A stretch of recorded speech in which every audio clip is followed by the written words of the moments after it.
नमस्कार दोस्तों, आइए जानते हैं एनआरआई इन्वेस्टर्स के लिए इंडियन स्टॉक मार्केट्स में कौन कौन से डूज एंड डोंट्स हैं। इसके की पॉइंट्स हैं। एनआरआईज इंट्राडे नहीं कर सकते। एनआरआईज वो शेयर भी नहीं ले सकते जिनमें आरबीआई द्वारा निर्धारित एफआईआईज एनआरआईज की लिमिट ब्रीच कर गई हो। एनआरआईज इंडियन स्टॉक मार्केट में पीआईएस यानी कि पोर्टफोलियो इन्वेस्टमेंट स्कीम के अंतर्गत ही इन्वेस्ट कर सकते हैं। पीआईएस अकाउंट में पैसा कॉन्ट्रैक्ट नोट के साथ ही जमा किया जा सकता है या निकलवाया जा सकता है। चलिए जानते हैं कुछ important steps of NRI investments in Indian stock markets. NRIs के लिए इक्विटी ट्रेडिंग शुरू करने के लिए स्टेप्स हैं। नंबर 1, सबसे पहले एनआरआईज को एक बैंक अकाउंट खोलना होता है आरबीआई द्वारा अप्रूव्ड डेजिग्नेटेड बैंक ब्रांच में। नंबर 2, उसके बाद आरबीआई से पीआईएस यानी कि पोर्टफोलियो इन्वेस्टमेंट स्कीम अकाउंट खोलने के लिए अप्रूवल लेना पड़ता है। नंबर 3, तीसरे स्टेप में एनआरआईज को एक डीमैट अकाउंट खोलना होता है किसी भी डिपॉजिटरी पार्टिसिपेंट के पास। नंबर 4, चौथे स्टेप में एनआरआईज को एक ट्रेडिंग अकाउंट खोलना होता है किसी भी सेबी रजिस्टर्ड स्टॉक ब्रोकर के पास। चलिए जानते हैं एनआरआई ट्रेडिंग की कुछ रेगुलेशंस के बारे में डिटेल में। सबसे पहले डेली शेयर ऑफ एनआरआईज को अलाउड नहीं है, यानी कि एनआरआई एक ही दिन में किसी भी शेयर को खरीद कर बेच नहीं सकते या बेच कर खरीद नहीं सकते। उसके बाद एनआरआई केवल डिलीवरी बेस्ड ट्रेडिंग ही कर सकते हैं। एनआरआई द्वारा शेयर्स खरीदने और बेचने के कॉन्ट्रैक्ट नोट्स 24 घंटे के अंदर पीआईएस बैंकर को रिपोर्ट करने होते हैं और ये काम ब्रोकर करता है। सारे शेयर्स बेचने वाली ट्रांजैक्शन पे CA capital gains tax calculate करता है। Currently long term capital gain tax nil है और short term capital gain tax है 15.45%। अब जानते हैं आरबीआई की कुछ इंपॉर्टेंट गाइडलाइंस के बारे में और पीआईएस अकाउंट में शेयर परचेज की क्या लिमिट्स हैं। एनआरआईज किसी भी कंपनी में मैक्सिमम 5% शेयर होल्डिंग खरीद सकते हैं उस कंपनी की इक्विटी शेयर्स और प्रेफरेंशियल शेयर्स को मिलाकर।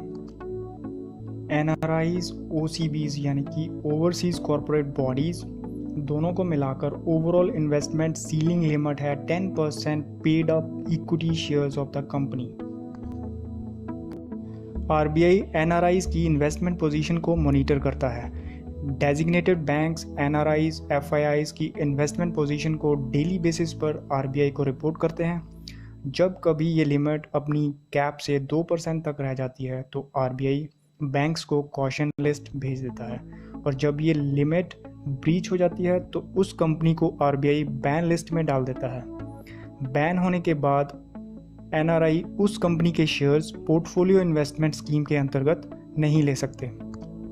आरबीआई के द्वारा लेटेस्ट कॉशन लिस्ट और बैन लिस्ट अवेलेबल है इस लिंक पर और हमने ये लिंक नीचे डिस्क्रिप्शन में भी दे रखा है।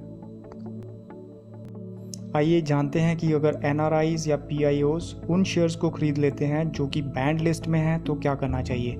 एग्जाम्पल के तौर पर देखते हैं, मान लीजिए कोई एनआरआई अगर स्टेट बैंक ऑफ इंडिया के शेयर्स ले लेते हैं और उसकी प्रेस्क्राइब्ड एनआरआई लिमिट से ऊपर, तो उन शेयर्स को एनआरआईज को जल्दी से जल्दी बेचना पड़ेगा और जो भी प्रॉफिट या लॉस होगा वो उनको बियर करना पड़ेगा।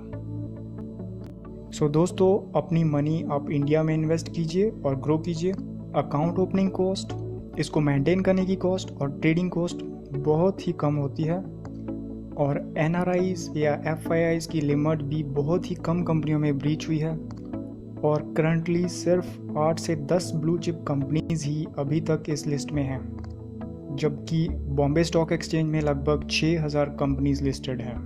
तो आप टॉप 500 ग्रोइंग कंपनीज पर फोकस कर सकते हैं और आपको बहुत सारी रेगुलेशंस और गाइडलाइंस से डिस्करेज नहीं होना चाहिए।